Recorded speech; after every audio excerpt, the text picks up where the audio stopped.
Download Parivartan app and learn complete syllabus from standard 5th to 12th of Maharashtra State Board.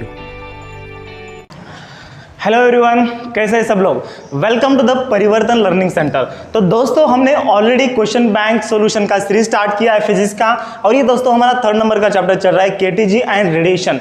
इससे पहले हमने 2 chapter successfully complete किए हैं, उसके video बनाए हैं, नोट्स अवेलेबल करवाए हैं दोस्तों आपके लिए पीडीएफ फॉर्मेट में। और ये जो नोट्स है हमारे टेलीग्राम चैनल या फिर जो हमारा ऐप है परिवर्तन द लर्निंग ऐप, इसके ऊपर अवेलेबल है। और अभी जो ऐप है सक्सेसफुली रन हो रहा है, अच्छे खासा मतलब चल रहा है अभी, कोई आपको दिक्कत नहीं आ रही है। हमने सर्वर पूरा अपडेट किया है और रीसेट पासवर्ड का भी वहाँ पर दोस्तों ऑप्शन है, अगर आप पासवर्ड भूल जाते हैं गलती से तो। चलिए without wasting any time let's start today lecture. कौन सा है? केटीजी। क्या है केटीजी? मतलब kinetic theory of gases and the radiation. इसका हम स्टार्ट करते हैं। तो सबसे पहले एमसीक्यू देखेंगे। क्या है first MCQ? The average energy per molecule is proportional to. क्या बोला है? Average energy per molecule is proportional to. Option दिए हैं दोस्तों। फर्स्ट ऑप्शन है pressure of the gas, second option है volume of the gas, third option है absolute temperature of the gas and last option है मास ऑफ द गैस। जो average energy per molecule होती है ये किसको प्रोपोर्शनल होती है, ये हमें फाइंड आउट करना है किसको प्रोपोर्शनल होती है। 1 मिनट मैं जस्ट चेक कर लेता हूं क्योंकि यहां पर थोड़ा ज़्यादा ब्राइटनेस हो गया है। ओके कोई बात नहीं है, अच्छे से चल रहा है। चलो क्या बोल रहा है यार? Average energy per molecule is proportional to. Option A आएगा, प्रेशर आएगा। अरे यार एवरेज एनर्जी पर मॉलिक्यूल हम E/N से इंडिकेट करते हैं, उसका फॉर्मूला पता है हमें, 3/2 kb इंटू टी, ये फॉर्मूला है। तो किसके ऊपर डिपेंड होता है? kb के ऊपर डिपेंड होता है एंड T मतलब टेम्परेचर के ऊपर डिपेंड होता है। यहाँ पर मास है क्या? यहाँ पर वॉल्यूम है क्या? यहाँ पर क्या है? प्रेशर है क्या? नहीं। तो क्या आएगा? It is proportional to the absolute temperature of the gas. तो हम Kb कांस्टेंट है, 3/2 कांस्टेंट है, तो average energy per molecule is proportional to the absolute temperature. ये T मतलब क्या होता है? टेम्परेचर। तो ये option number C is the correct answer. इसका ऑप्शन नंबर क्या आएगा? It's proportional to the absolute temperature. ये इसका दोस्तों करेक्ट जवाब है। ठीक है, तो आपको ऑप्शन नंबर सी को ताला लगाना है। आपको मिलने वाले हैं 2.5 लाख रुपीस। ओके चलिए बढ़ते हैं नेक्स्ट न्यूमेरिकल की ओर, नेक्स्ट क्वेश्चन की ओर। द नंबर ऑफ DOF मतलब मैंने शॉर्ट फॉर्म में लिखा है, DOF का मतलब होता है डिग्री ऑफ फ्रीडम। क्या होता है? Degree of freedom. The number of degree of freedom for vibrational motion of a polyatomic molecule depends on. Polyatomic molecule का जो डिग्री ऑफ फ्रीडम होता है, जो number of degree of freedom होता है, ये किसके ऊपर डिपेंड होता है ये हमें बोला है। तो ऑप्शन ए है geometric structure of the molecule, option B है mass of the molecule, option C है energy of the molecule and option D है absolute temperature of the molecule. क्या आएगा? Degree of freedom. यार सब लोगों को मैंने पढ़ाया था डिग्री ऑफ फ्रीडम, सर भूल गए। अभी क्या करें सर, एग्जाम तो बहुत नजीक आए ना और हम भूल जाते हैं ना। हाँ, ऐसे रनने का नहीं, रनने का मतलब रोने का नहीं। ओके तो डिग्री ऑफ फ्रीडम किसके ऊपर डिपेंड होता है यार? ऑफकोर्स ज्योमेट्रिकल स्ट्रक्चर के ऊपर डिपेंड होता है। अगर मैं O2 की बात करूं तो O2 का जो ज्योमेट्रिकल स्ट्रक्चर है ये ऐसे है। अगर मैं सिर्फ हीलियम की बात करूं तो हीलियम का क्या है? एक ही भैया एटम है, तो इसका ज्योमेट्रिकल स्ट्रक्चर ऐसा है, इसका ये ऐसे है। तो यहाँ पर जो हीलियम का डिग्री ऑफ फ्रीडम कैसे है? एक इधर है, एक इधर है, एक इधर है, मतलब 3 है। एंड इसका डायटोमिक का कितना है? ये 1 हो गया, ये 2 हो गया, ये 3 हो गया। देन ये रोटेट भी हो सकता है इसके अराउंड, एंड दे ये दोस्तों ये इसके अराउंड भी रोटेट हो सकता है, इसके अराउंड भी रोटेट हो सकता है। मतलब इसका जो डिग्री ऑफ फ्रीडम आता है कितना आता है? 5 आता है, हमने स्टडी किया था। ठीक है, ये 3 डायरेक्शन को रोटेट हो सकता है, ये एक्स, ये वाई और ये जेड, एंड 2 एक्सिस के अलॉन्ग रोटेट हो सकता है। ये ऐसे भी रोटेट हो सकता है और ये ऐसे भी। देखो ये जो ये O है, अरे यार समझने की कोशिश करो, ये O है, ये O है, मतलब ये O2 हो गया। तो ये ऐसे भी घूम सकता है और ऐसे भी घूम सकता है। ठीक है, तो मतलब ये 3 डायरेक्शन को जाएगा, 1 2 और ये 3 झड़ हो गया, मतलब 3 हो गया। देन उसके बाद ये ऐसे रोटेट हो सकता है और ये ऐसे रोटेट हो सकता है, मतलब ये 3 + 2 कितना आ गया, 5 आ गया। तो पॉलीएटॉमिक गैस का ये हमने डायटोमिक कंसिडर किया, जो मोनोएटॉमिक है इसके हमने एग्जांपल लिया है। लेकिन पॉलीएटॉमिक का जो डिग्री ऑफ फ्रीडम होता है ये किसके ऊपर डिपेंड होता है? पॉलीएटॉमिक हमें तो पता नहीं, डायटोमिक का 5 होता है हमें पता है, मोनोएटॉमिक का 3 होता है डिग्री ऑफ फ्रीडम हमें पता है, लेकिन पॉलीएटॉमिक कितने हैं उसका जो स्ट्रक्चर है, पॉलीएटॉमिक कौन सा आ सकता है? अमोनिया NH3 भी आ सकता है। देन पॉलीएटॉमिक कौन सा आ सकता है? CO2 भी आ सकता है। देन COOH ये भी आ सकता है, कोई भी आ सकता है। तो किसके ऊपर डिपेंड होता है? ऑप्शन नंबर ए को ताला लगाया जाए, आपको मिलने वाले हैं 2.5 लाख रुपीज। 2.5 लाख मतलब कितने होते हैं? 10 लाख होते हैं या कितने होते हैं मुझे भी पता नहीं, आप मुझे कमेंट में बता दीजिए, ठीक है। Geometric structure of the molecule, तो किसके ऊपर डिपेंड होता है? Geometric structure of molecule, option A को ताला लगाया जाए। ना मास के ऊपर डिपेंड होता है, ना एनर्जी के ऊपर डिपेंड होता है, ना ही एब्सोल्यूट टेम्परेचर के ऊपर डिपेंड होता है। क्या? Degree of freedom. ओके, तो यहां पर हमने 2 MCQ सक्सेसफुली कवर अप किया है। बढ़ते हैं अगले MCQ की ओर। चलिए इसका एक स्क्रीनशॉट लीजिए। अरे फिजिक्स का जो बस लेते हैं नाम, क्या है भैया? देखो, the power radiated by a perfect black body depends on it. क्या? एक ब्लैक बॉडी है, वो पावर क्या कर रहा है? रेडिएट कर रहा है। तो उसकी जो पावर है ये किसके ऊपर डिपेंड होती है? क्या मटेरियल के ऊपर डिपेंड होती है? क्या नेचर ऑफ सरफेस के ऊपर डिपेंड होती है? क्या कलर के ऊपर डिपेंड होती है? क्या टेम्परेचर के ऊपर डिपेंड होती है? तो इसका आंसर बच्चों क्या आता है? अभी बहुत सारे बच्चों को लगता है कि सर मटेरियल पर डिपेंड होगी ना, क्योंकि अगर दूसरा मटेरियल है तो वो ज़्यादा इमिट करेगा, अगर तीसरा मटेरियल है तो कम इमिट करेगा, ऐसे लगता है। लेकिन ऐसे नहीं होता है मेरे दोस्त। मतलब आपको जैसे लगता है ना, हर टाइम ऐसे नहीं होता है, और मुझे जो लगता है ना हर टाइम ऐसे ही होता है, ठीक है, क्योंकि मैं परफेक्ट हूँ यार। ओके चलो देखिए, यहाँ पर क्या होता है, ब्लैक बॉडी है यार। ब्लैक बॉडी मतलब आपको पता है जितनी अमाउंट ऑफ एनर्जी एब्जॉर्ब करती है उतनी क्या करती है? रेडिएट करती है। तो उसको हम बोलते हैं परफेक्ट ब्लैक बॉडी। इसको बोलते हैं क्या? इसको बोलते हैं जितनी भी अमाउंट ऑफ एनर्जी उसके ऊपर इंसिडेंट होती है ये पूरी की पूरी क्या करती है? एब्जॉर्ब करती है। उसको हम क्या बोलते हैं? परफेक्ट ब्लैक बॉडी बोलते हैं। तो मटेरियल का कोई सवाल नहीं, कौन सा भी मटेरियल हो, वो अगर 100% एनर्जी एब्जॉर्ब करता है तो ब्लैक बॉडी है। तो मतलब मटेरियल कौन सा भी लो इसके ऊपर डिपेंड होती है। नेचर मतलब इसके ऊपर डिपेंड नहीं होती है। नेचर ऑफ सरफेस इसके ऊपर भी नहीं होती है, कलर के ऊपर भी नहीं होती है। इसके ऊपर किसके ऊपर डिपेंड होती है? टेम्परेचर के ऊपर। आप बोलेंगे सर प्रूफ क्या है? आपने बोला टेम्परेचर, ठीक है। प्रूफ क्या है दोस्तों? Stephen Boltzmann law of radiation क्या है? क्या है? R is directly proportional to the 4th power of absolute temperature and R equals to sigma into T raised to 4। Last वाला पार्ट KTG का याद आ रहा है? क्या है? The power emitted from the body is directly proportional to the 4th power of its absolute temperature। तो किसके ऊपर डिपेंड है? टेम्परेचर। तो ऑप्शन नंबर डी को ताला लगाया जाए, यही हमारा करेक्ट आंसर है, ठीक है। देन बढ़ते हैं अगले क्वेश्चन की ओर। क्या है? If the absolute temperature of the body is doubled, the power radiator will increase by the factor of। क्या किया है? देखो गौर से देखिए इस बच्चों को नहीं रे बाबा, न्यूमेरिकल को देखिए। If the absolute temperature of the body is doubled, मतलब T2 जो क्या किया है, ये हमने यहाँ पर क्या किया है? डबल किया है, ठीक है। पेन कहाँ गया? ब्लैक वाला। ओके ब्लैक वाला नहीं है, ब्लू वाला ही है। हमने क्या किया? टेम्परेचर डबल किया है, तो पावर रेडिएटेड क्या हो जाएगा हमें फाइंड आउट करना है। मतलब जो R होता है ये R2 क्या हो जाएगा हमें फाइंड आउट करना है। तो मैं ऐसे लिख सकता हूँ, क्या हमें पता है R directly proportional to T raised to 4 होता है, या फिर R equals to sigma into T raised to 4 होता है। तो डायरेक्टली मैं ऐसे लिख सकता हूँ R1 equals to sigma into T1 raised to 4 and R2 equals to sigma into T2 raised to यहाँ पर क्या आएगा? 4 आएगा। तो इस इक्वेशन को अगर हम डिवाइड करेंगे तो क्या आता है? R2 upon R1। हमें क्या फाइंड आउट करना है? अगर हम टेम्परेचर को डबल करते हैं तो पावर क्या हो जाएगा? मतलब R2 upon R1 equals to क्या होता है? इसका डिवाइडेशन करने के बाद दोस्तों ये आता है T2 अपॉन T1 और ये ब्रैकेट का क्या आता है? 4th पावर आता है, ठीक है। तो T2 का वैल्यू रखिए फिर, तो R2 अपॉन R1, तो R2 अपॉन R1। T2 का वैल्यू कितना है? ट्वाइस इंटू T1 है, तो ये ट्वाइस इंटू T1 आता है, नीचे T1, ये T1 कैंसिल होता है, रेस्ट टू 4 आता है।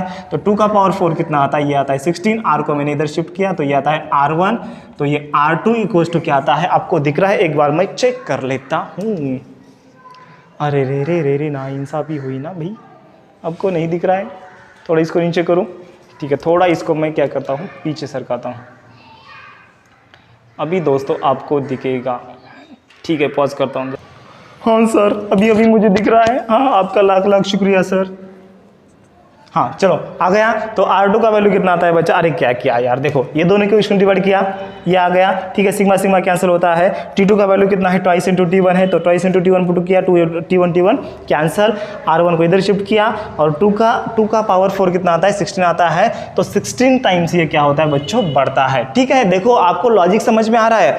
अगर टेम्परेचर को डबल कर दिया जाए तो रेडिएंट एनर्जी 16 गुना क्या होती है? बढ़ती है। रेडिएंट एनर्जी क्या होती है? 16 गुना क्या होती है? बढ़ती है। ठीक है, आ गई बात भेजे में। ओके, बढ़ते हैं नेक्स्ट क्वेश्चन की ओर। तब तक टेक द स्क्रीनशॉट। चलो रे बाबा, हमें सॉल्व करना है। क्या करना है? अरे क्वेश्चन नंबर 5 को बढ़ते हैं यार। चलो यस, क्या है क्वेश्चन? देखिए, calculate the value of the lambda max. Lambda max को हमें क्या करना है? कैलकुलेट करना है। For a radiation from the body having the surface temperature, जिस बॉडी का टेम्परेचर, सरफेस टेम्परेचर 3000 केल्विन है, उस बॉडी का हमें लैम्बडा मैक्स फाइंड आउट करना है। ठीक है, तो ये हम कैसे फाइंड आउट करें? तो यहाँ पर दोस्तों ऑप्शन भी दिए हैं, मैंने यहाँ पर ऑप्शन नहीं लिखे हैं लेकिन ऑप्शन भी दिए हैं। ठीक है, तो आप देख सकते हैं ऑप्शन क्या क्या दिए हैं। ये न्यूमेरिकल है, ऑप्शन की कोई जरूरत नहीं है, जो आंसर आता है वही हमारा करेक्ट आंसर होता है, वही हमारा सच्चा दोस्त होता है। ठीक है, देखो क्या दिया है, लैम्बडा मैक्स को फाइंड आउट करना है। कौन सा लॉ यूज करना है? Lambda max and the absolute temperature, इसका रिलेशन विन्स। यस, विन्स, आप विन हो गए यार। विन्स डिस्प्लेसमेंट लॉ यूज करना है। क्या बताता है Wien's displacement law? Lambda max equals to B upon T. तो लैम्बडा मैक्स फाइंड आउट करना है। बी की वैल्यू हमें दी है 2.897 इंटू 10⁻³ टी केल्विन में दिया है, तो ये असाइनमेंट है, तो 3000 है। इसका अगर आप डिवाइडेशन करेंगे, तो मैंने यहाँ पर दोस्तों डिवाइडेशन इसका किया है, आप लॉग से इसका डिवाइडेशन कर सकते हैं। ठीक है, तो इसका डिवाइडेशन दोस्तों कितना आता है? 0.9656 इंटू 10⁻⁻6 ये आता है इसका डिवाइडेशन। तो इस पॉइंट को अगर मैं इधर शिफ्ट करूं तो कितना आता है दोस्तों? 9656 इंटू 10⁻⁻10। 10⁻⁻10 मैं लिख सकता हूं? अरे बिल्कुल लिख सकता हूं। मैंने क्या किया है, इस पॉइंट को 4 डिजिट से इधर शिफ्ट किया है, तो 4 डिजिट से इसको क्या करना पड़ेगा? मुझे कम करना पड़ेगा। कुछ बच्चे सोचते हैं सर 10⁻⁻6 को आपने 10⁻⁻10 किया और आप बोल रहे कि सर कम किया। अरे कम मतलब बच्चों माइनस में जा रहा है। अगर टेम्परेचर माइनस में जा रहा है तो कम ही होगा ना, तो यहाँ पर ये पावर माइनस में जा रहा है, माइनस में बढ़ रहा है, मतलब एक्चुअल में कम होता है। हाँ, तो कितना आता है? 9650। और 10⁻⁻⁻ ये जो -10 होता है ना, इसको हम बोलते हैं एंगस्ट्रॉम यूनिट। ठीक है, तो यहाँ पर मैं आंसर लिखता हूँ लैम्बडा मैक्स इक्वल्स टू आता है बच्चों 9656 angstrom unit. Why? Because 10⁻⁻10 metre को हम क्या बोलते हैं? 1 एंगस्ट्रॉम यूनिट बोलते हैं। ये बात आपको भेजे में रखना है। ओके, भेजे में मतलब यार आपके पैरे से दिमाग में रखना है। मैंने भेजा किया और आपको अच्छा लगा। ओके, चलिए ऑप्शन नंबर कौन सा है? 9656। ऑप्शन नंबर बी को ताला लगाया जाए। तो इसका आंसर कौन सा है भैया? ऑप्शन नंबर बी को ताला लगाया जाए, 9656 एंगस्ट्रॉम यूनिट। ओके, चलिए बढ़ते हैं। और ये क्या है? Wien's displacement law. अगर पूछा गया विन्स डिस्प्लेसमेंट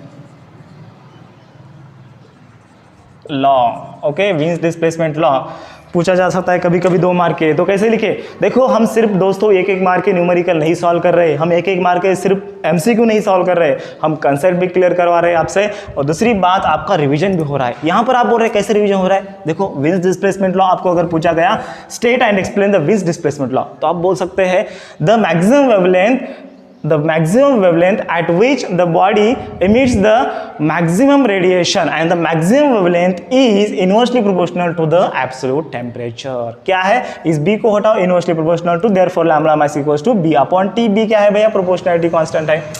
नहीं समझ रहा है, नहीं समझ रहा है सर, ये चौकट समझ रही है? हाँ देखो, लैम्बडा मैक्स जो होता है ना बच्चों, इनवर्सली प्रोपोर्शनल टू होता है, इनवर्सली प्रोपोर्शनल टू होता है टेम्परेचर। तो इस इनवर्सली प्रोपोर्शनल साइन को हटाने के लिए हमें क्या करना पड़ेगा? एक कांस्टेंट लेना पड़ेगा। तो हमने बी दिया है, और बी क्या है? विन्स डिस्प्लेसमेंट कांस्टेंट है, यही तो यहाँ पर दिया है। बात करते हैं यार, चलो छोड़ दो, अगला न्यूमेरिकल सॉल्व करो। नहीं समझ में आ रहा है? रिपीट देखो, समझ में आ जाएगा, इतना कुछ हार्ड नहीं होता। अरे गणेश आ जाएगा, चलो। Okay, the molar specific heat, बड़े ओके देखो question number 6, the molar specific heat of a gas at a constant volume is, क्या दिया है, molar specific heat at a constant volume, तो हमें दिया है बच्चों CV दिया है। Molar specific heat at constant volume CV हमें दिया है, कितना है 12307.69 दिया है, यूनिट बाद में लिखता हूं। If the ratio of the two specific heat is, अगर रेशियो दो स्पेसिफिक हीट मतलब CP/CV का अगर रेशियो 1.65 है तो कैलकुलेट द, यहां पर ये वर्डिंग में मैंने यहां पर दोस्तों सिंबॉलिक फॉर्म में लिखा है, लेकिन यहां पर दिया है वर्डिंग में, क्वेश्चन में दिया है, देखो क्या, calculate the difference between the two molar specific heat of the gas. तो calculate the difference between molar specific heat of the gas मतलब क्या होता है, सिंबॉलिक फॉर्म में होता है, क्या होता है, CP-CV होता है। यस, यही हमें फाइंड आउट करना है, बहुत ईजी है। तो हमें मेयर्स रिलेशन पता है, देखो इसके ऑप्शन दिए दोस्तों, दिए है, क्या क्या दिए हैं, 1300 नहीं, देखो 799 दिया है, देन 7245 दिया है, देन 6000 दिया है, एंड देन 4000 दिया है। अगर कुछ बच्चे बहुत इंटेलिजेंट होते हैं ना, ये आंसर बता देते हैं, option number A is the, yes Ganesh correct, option number A is the correct answer. CP-CV होता है सर, CP-CV होता है ना, ये R होता है, और R की जो वैल्यू होती है ना सर, ये 8 मतलब 8000 to 8400 के आसपास होती है सर। तो यहाँ पर 8000 के आसपास आंसर आ रहा है, 7999 मतलब नियरली इक्वल टू 8000। तो ये आंसर दोस्तों ऑप्शन नंबर ए करेक्ट है। लेकिन कुछ बच्चों को ना विश्वास नहीं बैठ रहा है गणेश के ऊपर, क्योंकि गणेश पहले इतना पढ़ाई नहीं करता था, लेकिन अभी उसने बहुत मन पर लिया है और वो बहुत पढ़ाई कर रहा है। ठीक है, चलिए कुछ बात नहीं है गणेश की, अगर आपको सुनना नहीं है तो मेरी सुनो, फिर मेरी क्या सुनो। देखो यहाँ से हमें क्या करना है, CP-CV फाइंड आउट करना है। तो कैसे फाइंड आउट करें, देखो यहाँ से हम क्या करेंगे, CP का वैल्यू निकालेंगे। तो CP का वैल्यू कितना आता है, 1.65 इंटू CV आता है। एक बार मैं चेक कर लेता हूँ whether you are seeing clearly और नॉट। यस, बहुत अच्छा दिख रहा है यार। और हम डायरेक्टली क्या करते हैं, CP-CV करते हैं, अभी CP-CV करते हैं। तो CP-CV हमें फाइंड आउट करना है। तो CP का वैल्यू कितना है बच्चों, यहाँ पर मैं लिखता हूँ एट कांस्टेंट वॉल्यूम, बराबर है, CP-CV हमें फाइंड आउट करना है। CP का वैल्यू कितना है, देखो यहाँ पर CP का वैल्यू 1.65 इंटू CV है, इंटू CV से CV का वैल्यू कितना है, ये इंटू आएगा, ये 12 आएगा, ये 307 पॉइंट, ये आएगा 69। ओके, एंड देन माइनस क्या है CV, तो माइनस ये 12 307.69। तो यहाँ पर दोस्तों क्या है, ये 12 307 कॉमन निकाल सकते हैं। तो 1.65 माइनस बीच में बचता है 1, और ये ब्रैकेट के बाहर 12307.69 आते हैं। ठीक है, तो ये 1.65 माइनस 1 कितना आता है, 0.65 आता है, इंटू ये 12 307.69। अगर इसका आप मल्टीप्लीकेशन मतलब गुणाकार करेंगे मराठी में जिसको हम बोलते हैं, तो इसका आंसर आता है भैया कितना आता है, 799 के आसपास आता है। तो यहाँ पर देखिए आंसर आया है 799.99। ठीक है, तो ऑप्शन नंबर ए को फिर आपको ताला लगाना ही पड़ेगा, क्योंकि आपको चाहिए 2.5 लाख रुपीज़। तो 799 मतलब option number A is the correct answer. ठीक है, सो इसका एक आपको लेना है स्क्रीनशॉट। देन बढ़ते हैं अगले MCQ की ओर, that is the last number का हमारा MCQ है बच्चों।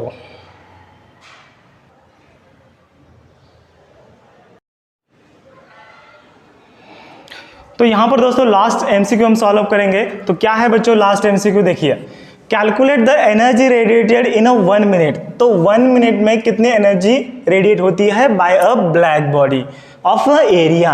तो यहाँ पर बच्चों एरिया दिया है, कितना है, 200 सेंटीमीटर स्क्वायर है। उसका हम ऐसा यूनिट में कन्वर्ट करते हैं, तो ये क्या आता है, 200 इंटू आता है 10⁻² का स्क्वायर, 10⁻⁴ ये आता है मीटर स्क्वायर। ठीक है, at a temperature 127 degree Celsius.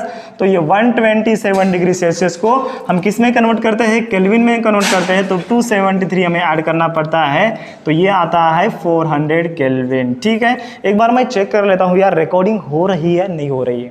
Yes, हो रही है। चलो यहाँ पर देखिए क्या है, 1 मिनट में टाइम कितना दिया है, यहाँ पर टाइम मतलब स्मॉल टी दिया है 1 मिनट, मतलब 60 सेकंड में हमें क्या करना है, ये फाइंड आउट करना है 1 मिनट, और हमें सिग्मा का वैल्यू दिया है। तो डायरेक्टली हम फाइंड आउट करते हैं, एमसीक्यू है यार, डायरेक्टली फाइंड आउट करते हैं। तो क्या फॉर्मूला है बच्चों, फॉर्मूला है R equals to sigma into T⁴। अभी कुछ बच्चे ना इसे रोते होंगे, वो बोलते होंगे सर ये फॉर्मूला आपने कहाँ से लिया, अरे R equals to sigma into T⁴, Stefan Boltzmann law of radiation, अभी मैंने बताया था फर्स्ट एमसीक्यू में बताया था, हाँ, R equals to sigma into T⁴। तो R को मैं Q/AT लिख सकता हूँ। What is the R? R होता है यार एमिसिव पावर होता है, the radiant energy per unit area per unit time होता है। देखो आपके मतलब एक एमसीक्यू नहीं हो रहा है आपका, ये आपकी पूरा रिवीजन हो रहा है। बात समझ में आ रही है? कुछ बच्चे बोलते हैं कि सर आप एमसीक्यू ना, बाकी के सर एमसीक्यू नहीं लेते सर, आप डायरेक्ट पढ़ाइए। अरे बच्चों एमसीक्यू से हमें पूरा नॉलेज मिलता है, ठीक है, ये बात आप भेजे में मतलब डाल दो।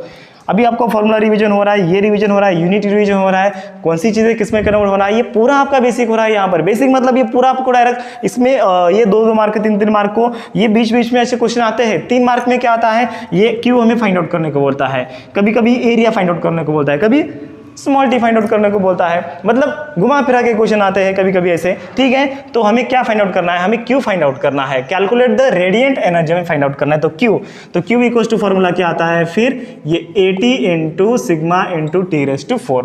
तो इस फॉर्मूला में वैल्यू पुटअप कीजिए, तो क्या आता है, ये क्यू इक्वल्स टू एरिया क्या है 200 इंटू 10⁻⁻⁻⁴ इंटू टाइम कितना है 60 सेकंड है, ओके।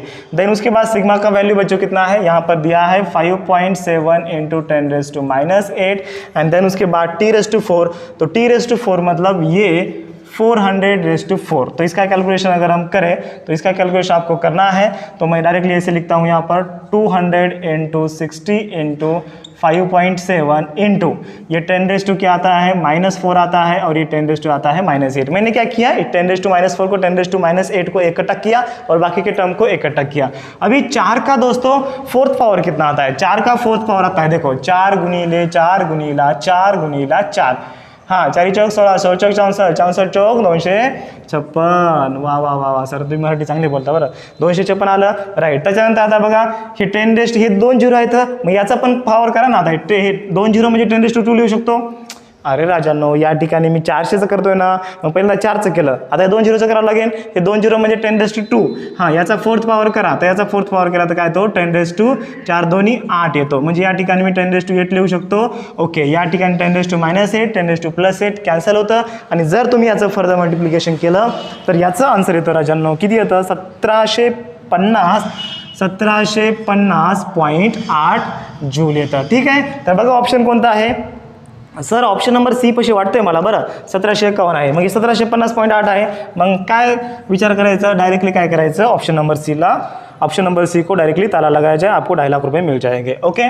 तो यहाँ पर क्वेश्चन नंबर 7 खत्म हो चुका है और हमारे एमसीक्यू भी यहाँ पर खत्म हो चुके हैं। तो देर किस बात की, टेक द स्क्रीनशॉट। तो चलिए अभी हम आगे के क्वेश्चंस लेते हैं। यहाँ पर आप देख सकते हैं दोस्तों वेरी शॉर्ट आंसर क्वेश्चन है, 1 मार्क के हम कवर अप करेंगे। यहाँ पर फर्स्ट मैंने क्वेश्चन नहीं लिखा है, पढ़ता हूँ, बहुत इजी है। Under which condition laws of Boyle's, Charles and the Gay Lussac are valid. मतलब ये जो लॉज है कौन कौन से है बच्चों, कौन कौन से है, बॉयल्स लॉ है, चार्ल्स लॉ है एंड गाय लुजैक लॉ है, ये कौन से कंडीशन में वैलिड होते हैं। तो एक ही कंडीशन में वैलिड होते हैं दोस्तों, this laws are valid for the real gases strictly. आपको क्या लिखना है, दिस, और ये मैंने दोस्तों पीडीएफ में एकदम सिस्टमैटिक पद्धति से आपको दिया है, ठीक है। So the laws, so these laws करा, these laws are valid strictly to real gases, ठीक है। रियल गैसेस को ये वैलिड होते हैं कब, ओनली इफ मतलब कब होते हैं, एक ही condition, pressure is not too high. Pressure जो होता है, pressure is not too high, मतलब बहुत ज़्यादा प्रेशर नहीं रहना चाहिए। एंड दूसरी बात आती है दोस्तों, जो टेम्परेचर है it will not close to the liquefaction factor. क्या है, विल नॉट क्लोज टू, जो टेम्परेचर है यहाँ पर आपको लिखना है, temperature will not close to liquefaction factor, ठीक है, तो ये 1 मार्क का क्वेश्चन है, आपको इतना लिखना है लिक्विफिकेशन फैक्टर। अभी मेरी थोड़ी हैंड राइटिंग दोस्तों रनिंग में आपको समझ में नहीं आती होंगी, लेकिन मेरे वर्ड्स आपको समझ में आ रहे हैं और इसका आंसर मैंने दोस्तों पीडीएफ में दिया है और आज शाम तक ये दोस्तों आपको पीडीएफ मिल जाएगा, डोंट वरी अबाउट दैट। और ये पीडीएफ हमारे ऐप परिवर्तन द लर्निंग ऐप के ऊपर अवेलेबल है। ठीक है, देन नेक्स्ट क्वेश्चन दोस्तों, on what the values of absorption coefficient, reflection coefficient and the transmission coefficient depends in addition to the material of the object on which the radiation is incident। अच्छा, question number 2 देखो कितना easy वाला question पूछा है। वो क्या बोलते हैं, जो कोएफिशिएंट ऑफ एब्सॉर्प्शन होता है, जो कोएफिशिएंट ऑफ रिफ्लेक्शन होता है, जो कोएफिशिएंट ऑफ ट्रांसमिशन होता है, ये किसके ऊपर डिपेंड होते हैं? It depends on the wavelength. ये किसके ऊपर डिपेंड होते हैं? इट डिपेंड्स ऑन, आपको लिखना है it depends on wavelength of incident light. जो इंसिडेंट लाइट की वेवलेंथ होती है इसके ऊपर ये डिपेंड होते हैं। अभी मेरा थोड़ा अक्षर ये आया रनिंग में, आपको एडजस्ट करना पड़ेगा, नोट्स में अवेलेबल है इजी वाला। Okay, it depends on wavelength of the incident light, तो इसके ऊपर ये डिपेंड होता है। चलिए आगे बढ़ते हैं। तो नेक्स्ट क्वेश्चन क्या है दोस्तों, ये थ्योरेटिकल क्वेश्चन है और बहुत ईजी वाले, 1 मार्क के क्वेश्चन है यार।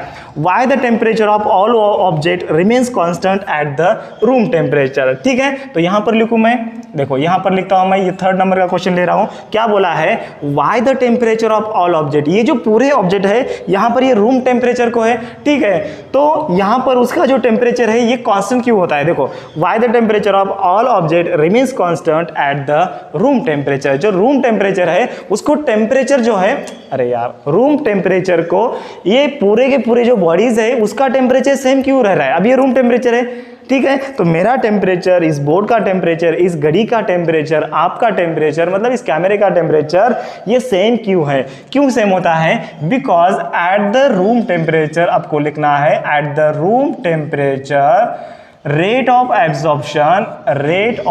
Absorption is equals to rate of emission. जितनी बॉडी एब्जॉर्ब करती है एनर्जी उतनी ही वो क्या करती है? इमिट करती है। तो उसी के कारण क्या होता है? टेम्परेचर कांस्टेंट मेंटेन होता है रूम टेम्परेचर को। ठीक है, बढ़ते हैं नेक्स्ट क्वेश्चन की ओर। क्वेश्चन नंबर 4 देखिए, ये भी बहुत इजी वाला क्वेश्चन। क्या है? above what temperature all bodies radiate electromagnetic radiation। Okay, ये इलेक्ट्रोमैग्नेटिक मतलब EM रेडिएशन होते हैं। EM रेडिएशन जो होते हैं ये कौन से टेम्परेचर को बॉडी क्या करती है? ऑल द बॉडीज, मतलब ये संसार की पूरी जो बॉडी है, इस वर्ल्ड की, इस विश्व की, इस यूनिवर्स की जितनी भी सारी बॉडीज प्रेजेंट है वो कौन से टेम्परेचर को इलेक्ट्रोमैग्नेटिक रेडिएशन इमिट करती है? Above which temperature, above what temperature, मतलब कौन से टेम्परेचर के आगे। ठीक है, एक लिमिट होता है, तो इसका आंसर है बच्चों 0 केल्विन टेम्परेचर के आगे।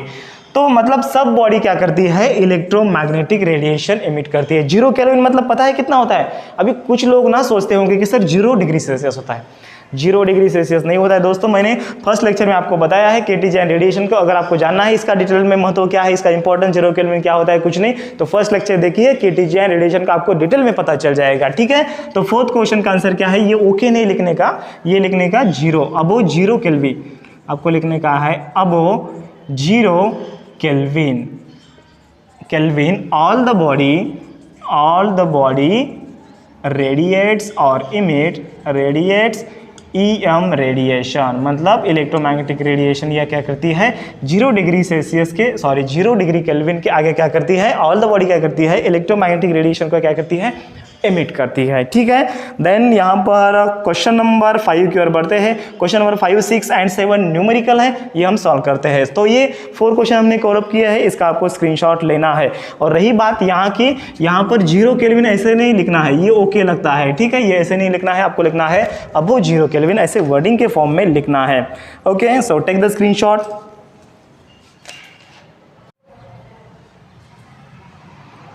तो चलिए दोस्तों आगे की नंबर की ओर बढ़ते हैं, मतलब आगे के क्वेश्चन की ओर बढ़ते हैं। क्या है क्वेश्चन? देखो यहाँ पर दोस्तों एक प्रिंट मिस्टेक दी है। यहाँ पर आपको क्या बोला है? देखो क्वेश्चन पढ़ने के बाद आपको बताता हूं मैं। If the density of the nitrogen is, अच्छा नाइट्रोजन का डेंसिटी इतना है, एट अ प्रेशर ऑफ, कितने प्रेशर को? 10⁵ पास्कल को। Find the root mean square velocity, मतलब RMS velocity of the nitrogen gas. लेकिन यहाँ पर दोस्तों प्रिंट मिस्टेक हुआ है, आपके यहाँ पर क्वेश्चन बैंक में दिया है ऑक्सीजन गैस। तो ये प्रिंट मिस्टेक है, आपको यहाँ पर क्या करना करना है, नाइट्रोजन करना है। आपके बुक में दिया है ऑक्सीजन दिया है, आपको क्या करना है, नाइट्रोजन, क्योंकि नाइट्रोजन का हमें डेंसिटी दिया है। ठीक है, तो हमें फाइंड आउट क्या करना है, RMS वेलोसिटी, मतलब VRMS वेलोसिटी हमें फाइंड आउट करना है। हमें क्या क्या दिया है, डेंसिटी दी है 1.25 kg into cubic metre, kg पर क्यूबिक मीटर, और प्रेशर दिया है 10⁵ पास्कल प्रेशर है। बहुत इजी है। देखो कुछ बुक में दोस्तों डायरेक्टली फॉर्मूला यूज किया है, ठीक है, मैं डायरेक्टली फॉर्मूला नहीं यूज करूंगा, आपको बताऊंगा पहले यार। देखो VRMS का फॉर्मूला हमें पता है, रूट मीन स्क्वायर वेलोसिटी हमने स्टडी किया था, क्या होता है भैया 3, आप डायरेक्टली ये फॉर्मूला यूज कर सकते हैं 3RT/m0, ये हमारा बेसिक फॉर्मूला होता है। क्या है, VRMS = 3RT/m0, लेकिन हमें टेम्परेचर भी पता नहीं, R भी पता नहीं, तो कैसे फाइंड आउट करें। हमें पता है PV = क्या होता है, nRT होता है, और 1 मोल के लिए क्या होता है, PV = RT होता है, तो RT की जगह पर हमें PV पुटअप करना है। तो डायरेक्टली आप दोस्तों ये भी फॉर्मूला यूज कर सकते हैं, डायरेक्टली 3P/ρ, डायरेक्टली VRMS = ये, अगर आप, ये मेन बेसिक फार्मूला है, ये अगर आप फार्मूला यूज करेंगे VRMS = √3P/ρ, अगर आप ये फार्मूला याद कर सकते हैं तो ये भी आप मतलब डायरेक्टली आप इसको ऐसे लिख सकते हैं। लेकिन हमने ये फार्मूला स्टडी किया था, तो इस फार्मूले से ये फार्मूला कैसे डिराइव करना है आपको बताता हूं। तो क्या है, RT = क्या है, RT = PV होता है, तो मैं यहाँ पर पुटअप करता हूँ, यहाँ पर PV पुटअप करता हूँ, अपॉन ये आता है m0, और वॉल्यूम जब नीचे जाता है तो ये वॉल्यूम नीचे गया, तो मास अपॉन वॉल्यूम क्या होता है, डेंसिटी होता है, तो ये यहाँ पर क्या आता है दोस्तों 3P अपॉन ये आता है ρ आता है। ठीक है, तो कैसे ये डिराइव किया, तो PV = nRT के फॉर्मूले से दोस्तों ये हमने डिराइव किया है। ठीक है, समझ में आ गई बात। ओके, तो VRMS = हमें फाइंड आउट करना है, तो VRMS = छोटा छोटा नहीं रे, बड़ा बड़ा निकालने का। ओके, तो क्या है फॉर्मूला, डायरेक्टली अभी हमें फॉर्मूला पता है 3 इंटू P का वैल्यू कितना है 10⁵ है, और ρ का वैल्यू कितना है 1.25 है। इसका अगर हम डिवाइडेशन करेंगे तो दोस्तों हमारा आंसर आता है, मैंने यहाँ पर कैलकुलेट किया है, इसका अगर हम डिवाइडेशन करेंगे तो 489.9 भी आ सकता है, 8 भी आ सकता है मीटर पर सेकंड। तो ये आता है हमारा इसका आंसर, और ये है बच्चों VRMS, मतलब root mean square velocity of the nitrogen gas. कल्पना कीजिए 400 नहीं 500 के आसपास, 489 मतलब 500 के आसपास मीटर पर सेकंड, जब उसका प्रेशर इतना होता है और डेंसिटी इतनी होती है। एक सेकंड में गया 500 मीटर, 500 मीटर, किलोमीटर नहीं, 500 मीटर बहुत होता है, हाँ 500 मीटर। ओके, इतनी स्पीड होती है बको। ओके, चलिए इसका एक स्क्रीनशॉट ले लो। ओके, बढ़ते हैं नेक्स्ट न्यूमेरिकल की ओर। क्वेश्चन नंबर 6 एंड 7 अभी हम कवर अप करेंगे, सो टेक द स्क्रीनशॉट। तो चलिए दोस्तों क्वेश्चन नंबर 6 की ओर बढ़ते हैं। क्या दिया है क्वेश्चन नंबर 6, हाय हाय हाय हाय हाय रे रब्बा, find the kinetic energy of the 3 litre gas दिया है। हाँ 3 लीटर दूध नहीं, 3 लीटर गैस दिया है। ओके, कहाँ गया सर, हमें तो दिख रहा नहीं। अरे गैस दिखता है क्या यार गणेश, कुछ भी बोलता है।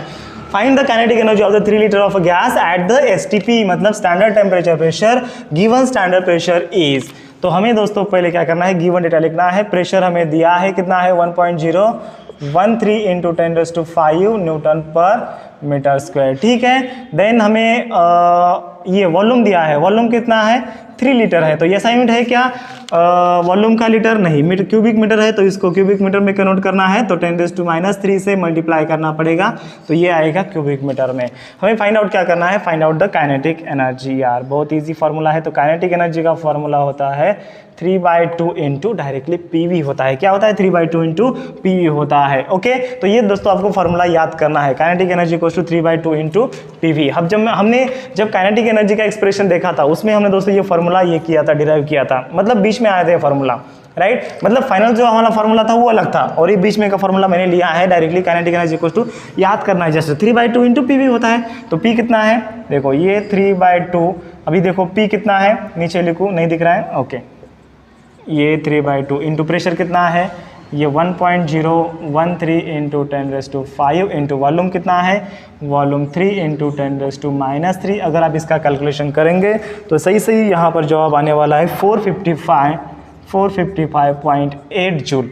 अगर आप दोस्तों इस 1.0133 को अगर आप 1 मानते हैं ठीक है। 1.013 को अगर आप 1 मानते हैं तो डायरेक्टली आप इसका आंसर लिख सकते हैं 450 आता है। कैसे आता है देखो, मैं शॉर्ट फॉर्म में आपको बताता हूँ। इसको दोस्तों क्या मानना है, 1 मानना है, तो ये 3 × 3 कितना होता है, 9 होता है। 9/2 कितना होता है, 9/2 होता है 4.5 होता है। देन ये 10⁵, 10⁻³ ये देखो, अरे यार 9/2 लिखो, चलो कुछ बात नाही। देखो 3 3 9, 9/2 राईट। मराठी मुलं लक्षात आले ना, ओके। अरे सगळे मराठीच आहोत यार, फक्त हिंदीमध्ये का शिकत आहे मी, कारण की भरपूर सारे मुलं काही बाहेरच्या पण राज्यातले बघत आहेत। MP चे भरपूर, MP बोर्डाचे आपले खूप सारे स्टुडंट आहेत जे की MP बोर्डाचे आहेत।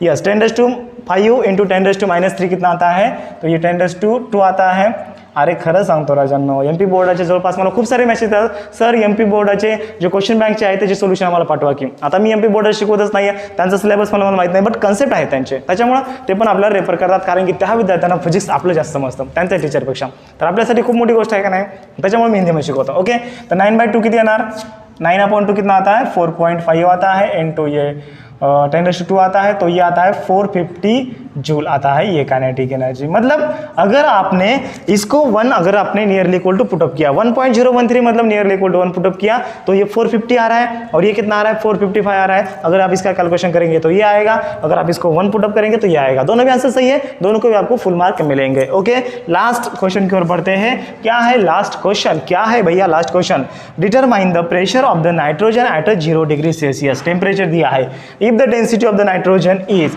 डेंसिटी दी है एंड VRMS यहाँ पर दिया है, तो क्या फाइंड आउट करना है, प्रेशर फाइंड आउट करना है। अभी अभी जो हमने फार्मूला यूज किया था, कौन सा, VRMS = √3P अपॉन यहाँ पर क्या होता है, रो होता है। ठीक है, तो हमें प्रेशर फाइंड आउट करना है, तो इसका दोनों साइड का स्क्वायर करेंगे, तो स्क्वायर करने के बाद क्या आता है, ये V² RMS =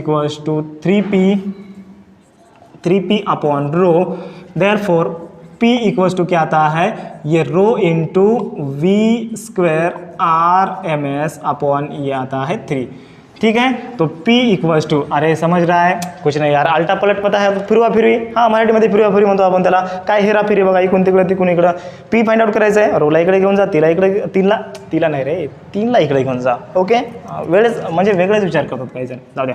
P = काय आलं, रोची व्हॅल्यू किती आहे, रो डेन्सिटी, रो बघा किती आहे, 1.25। हां, त्याच्यानंतर पुढचं घ्या, चला VRMS कोणाला सांगायचं नाही बरं, हो का, VRMS किती आहे, VRMS किती आहे, 489, याचा स्क्वेअर असल्यामुळे मी असं लिहू शकतो का, 489 × 489, दोनदा लिहू का, चला तुमच्या मनावर। रोची व्हॅल्यू किती आहे, घेतली, 3ची /3 केलं, तर याचं जर तुम्ही कॅल्क्युलेशन केलं तर P ची आपली व्हॅल्यू राजांना येणार आहे, P ची व्हॅल्यू किती येणार आहे, लई मोठी आली रे, 99,633.7 Nm/m, तर ही आपली प्रेशर येणार आहे।